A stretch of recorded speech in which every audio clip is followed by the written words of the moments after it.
Hey folks, human rights attorney Leigh Dundas here.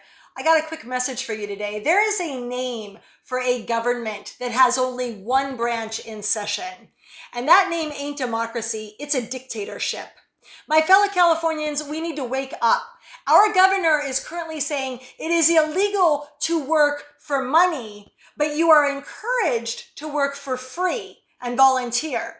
That ain't called capitalism, that's called socialism. And it's kind of interesting how the virus is magically no longer deadly if you're volunteering your time, but if you go to make money with your time, that ain't okay. I want to put it to you straight. Newsom is hobby horsing, he's cherry picking, he's teachers petting, and he is straight up discriminating. Why in the hell are pot shops open when houses of prayer aren't? Nothing against my good friends who are stoners, but even they agree, at no point in the Constitution, not in the First Amendment, not in the Second Amendment, and not in any of the other amendments are you guaranteed a right to buy pot.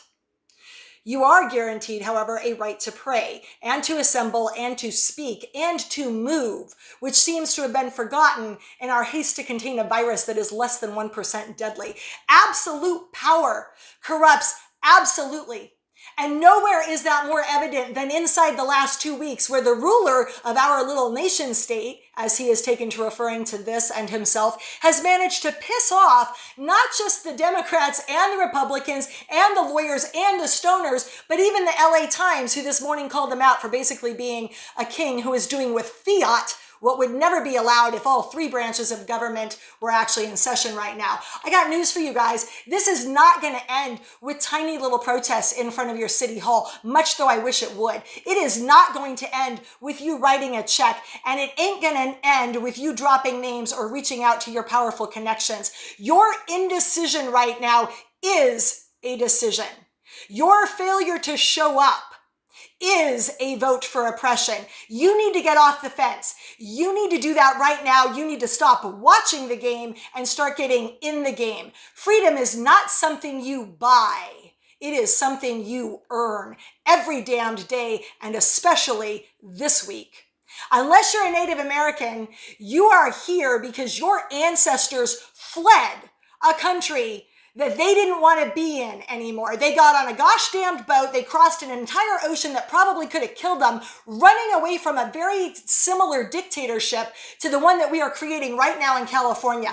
I love California. I really love Southern California and Orange County, where I grew up. There is nothing more that I would like to do on this Friday of this week, May 1st, the day before my birthday, than to roll out of bed, get in my little car, drive down my little street to my nearest rally and wave a flag.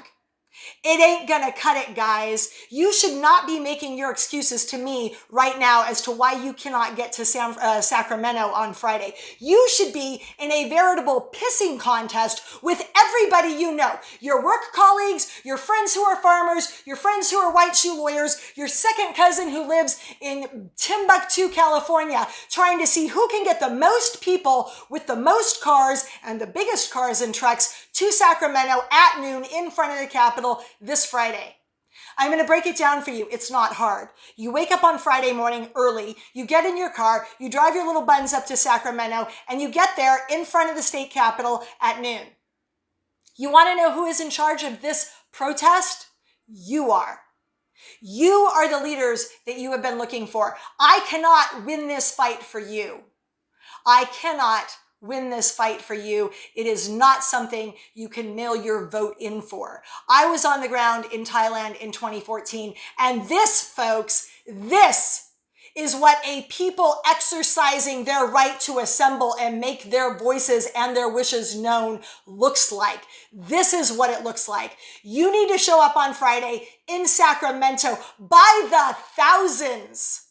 By the thousands, wearing every inch of your heart and your passion that you have left in your body on your sleeve, where I will meet you in front of the Capitol in a big truck, wearing every inch of my heart on my sleeve.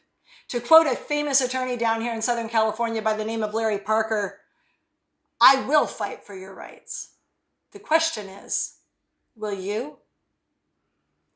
I'll see you in Sacramento on Friday, and for my friends around the world, I'll see you soon there as well. Take care.